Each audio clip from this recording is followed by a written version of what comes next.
Good morning guys! Teacher A here and welcome to Gurong Pinoy sa Amerika.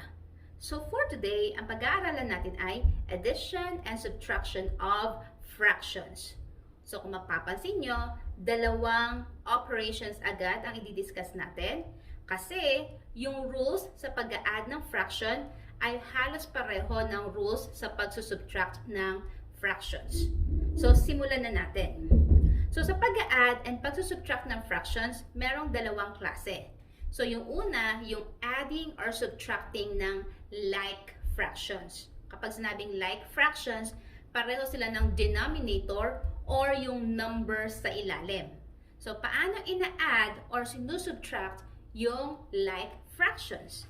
Halimbawa, meron akong 2/7 plus 3/7. So, kung mapapansin nyo, pareho yung numbers sa ilalim. So, meron tayong 3 steps sa pag-add or pag-subtract ng like fractions. Una, i-add yung mga numbers na nasa taas. So, 2 plus 3 ay 5. So, yun ang first step. Second step, kokopyahin natin yung common denominator. So, ibig sabihin, kung ano yung same na denominator natin, yung number sa ilalim, kokopyahin lang natin siya. Yan. And then, third step, i-simplify natin yung fraction or i-reduce natin sa lowest term. So, tingnan natin yung sagot natin. 5/7. So, yung 5/7, hindi na siya masisimplify. Ito na yung simplified form niya. Paano ko nalaman? Kasi wala namang number na pwedeng i-divide sa 5 at saka sa 7 na pareho. So therefore, ito na yung ating final answer. So ganun lang siya kasimple. Example number 2.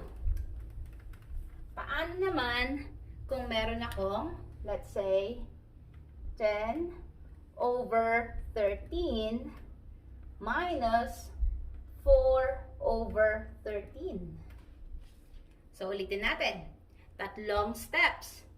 So, una, this time subtraction. So, isusubtract natin yung mga numbers na nasa taas. So, 10 minus 4, ang sagot ay 6. And then, second step, kopyahin yung common na number na nasa ilalim, yung denominator.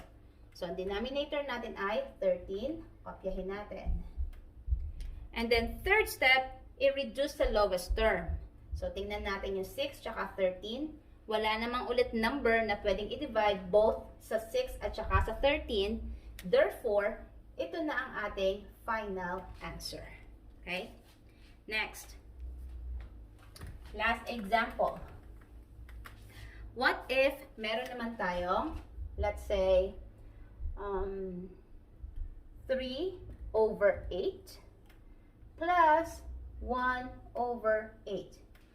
3/8 plus 1/8 equals, again, ang first step natin, since this is addition, i-add natin yung mga numbers sa taas. So, 3 plus 1 ay 4. Over. Second step, kokopyahin natin yung number na nasa ilalim, yung common number. So, 8 siya, so kopyahin natin si 8. Next, third step, i-simplify natin or i-reduce natin yung sagot sa ating lowest term. So, i-check natin si 4 at saka si 8. Meron bang number na pwedeng i-divide sa parehong number na to? Yes. So, pareho sila pwedeng i-divide sa 4. So, divided by 4, divided by 4. So, 4 divided by 4 ay 1. And then, 8 divided by 4 ay 2. Therefore, ang final answer natin ay 1/2. So, ganun lang kasimple ang pag-add or pag-subtract ng like fractions. So, first step ulit, i-add or i-subtract yung number sa taas. Second step, kopyahin yung parehong number sa nasa ilalim. So, yun ang magiging denominator ng sagot. At third step, i-reduce natin yung sagot sa lowest term. So, kapag sinabing i-reduce sa lowest term, maghahanap ka ng number na pwedeng i-divide both sa numbers sa taas at sa baba. Tulad nito, divided by 4, at iyon ang magiging final answer. So this time, yung second na klase naman tayo. Paano ba mag-add or mag-subtract this time ng magkaiba ang denominators or magkaiba ang numbers sa ilalim? So, yun ang tinatawag nating unlike fractions. So, in adding or subtracting unlike fractions, meron ulit two methods or two ways kung paano yung gagawin. So, simulan muna natin sa example number 1 na kung saan ipapakita ko sa inyo yung method 1 tapos yung method 2. So, example, meron tayong 2 over 5 or 2/5 plus 1/3. So, kung mapapansin nyo, magkaiba yung number sa ilalim. So, ang first method is kukunin natin yung least common denominator. Bakit? Kailangan kasi itong magkaibang denominator na to, gagawin natin siyang pareho. Okay? So, gagawin natin siyang like fractions. So, paano yon? So, yung 5 at saka yung 3, kapag hinanap natin yung LCD or yung least common denominator, ibig sabihin, maghahanap tayo ng isang malaking number na pwedeng i-divide yung 5 doon at saka yung 3 doon. Halimbawa, sa 5, pwede siya sa 10 kasi 10 divided by 5. Yung 3 ba pwede? 10 divided by 3? Hindi. Next, isip ulit tayo, skip count tayo. After ng 5, 10, tas 15. 15 divided by 5 pwede. 15 divided by 3, pwede ba? Yes. So, therefore, ang LCD natin ay 15. So, ibig sabihin, ito ang magiging bagong denominator natin. So, gawin natin 15. Tapos, kopyahin natin si plus. Tapos, gawin natin 15 to. So, anong mangyayari sa mga numbers sa taas? So, ang gagawin natin is, i-divide si 15 sa mga nasa ilalim. So, 15, i-divide sa mga nasa ilalim.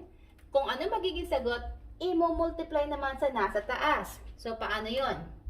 15 divided by 5 ay 3 times 2 ay 6.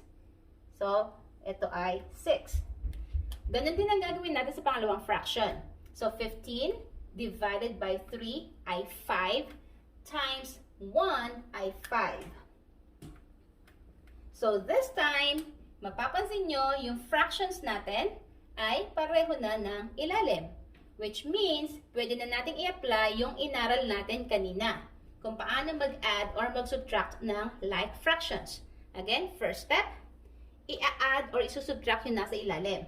So, 6 plus 5 ay 11. Over.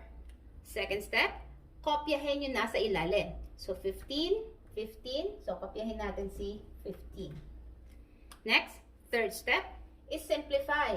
Meron bang number na pwedeng i-divide sa 11 at saka sa 15 na pareho? Wala.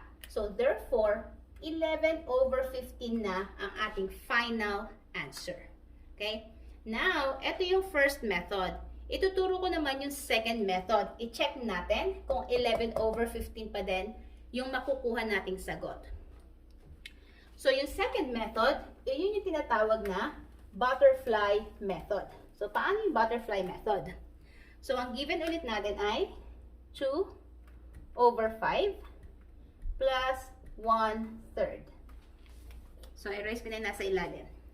So, ang butterfly method, ang first step, ay i-multiply natin sila diagonally. Yan. So, yung 2 times 3 ay 6. And then, yung kabilang side naman. So, we have 5 times 1 ay 5. Again, minumultiply siya.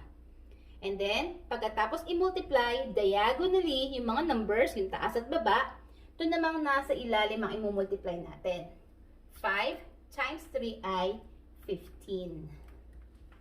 Yan. Next, i-add natin yung number sa taas. So, 6 plus 5 ay 11. And then, kokopyahin natin yung product ng nasa ilalim, which is 15.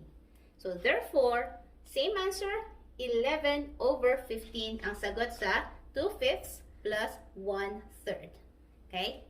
Next, example number 2 tayo. This time, subtraction naman. So, we have 3/4 minus 2/3. So, first method. First method natin, kukunin natin yung LCD. LCD. So, LCD, malaking number siya na pwedeng i-divide itong dalawa na to doon sa number na yon. So, mag-skip count tayo sa 4. Yun ang pinakamadaling gawin. Shortcut. 4. Ang susunod sa 4 ay 8. 8 divided by 4, pwede. 8 divided by 3, pwede ba? Hindi. Susunod sa 8 ay 12. 12 divided by 4, pwede. 12 divided by 3, pwede din. So, therefore, ang LCD natin ay 12. Again, kung nalito kayo sa ginawa ko, nag-skip count lang ako using 4. So, ang first number ay 4.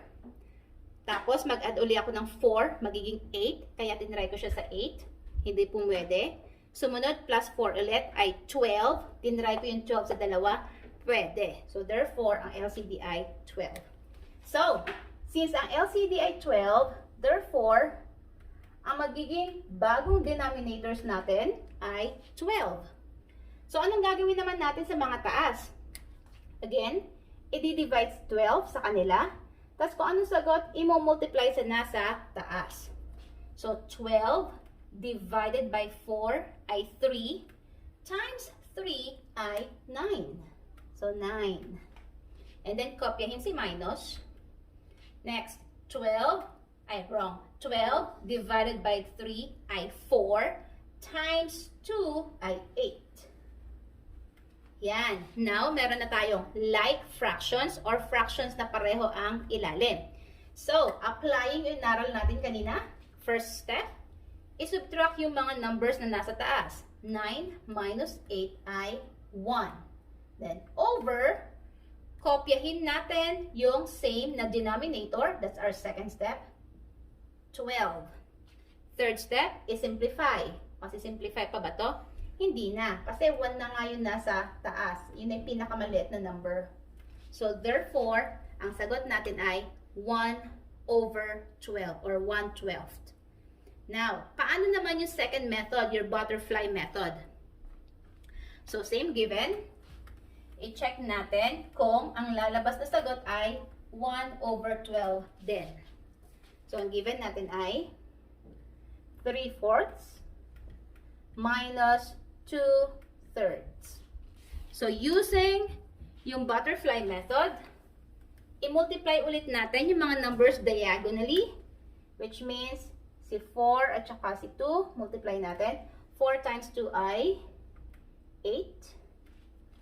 And then, ito naman kabila, diagonal din. 3 times 3 ay 9. Walay natin. And then, yung nasa ilalim, multiply natin. 4 times 3 ay 12. Yan. So, kung papansin nyo, mukhang butterfly siya. Kaya butterfly method. Now, yung mga numbers na nasa taas, since subtraction to, ima-minus natin. So, 9 minus 8 ay 1. And then, kopyahin yung product ng dalawang nasa ilalim, which is 12. 12. So, therefore, ang sagot ay 1 over 12. So, yon, ganun lang kadali yung pag-add or pag-subtract ng fractions. So, kung natuto kayo, nagustuhan nyo yung lesson natin, kindly give me a like para i-share ni YouTube sa iba. At marami rin mga elementary kids ang matuto, lalo na ngayong remote learning. Okay? So, see you on my next video. Paalam!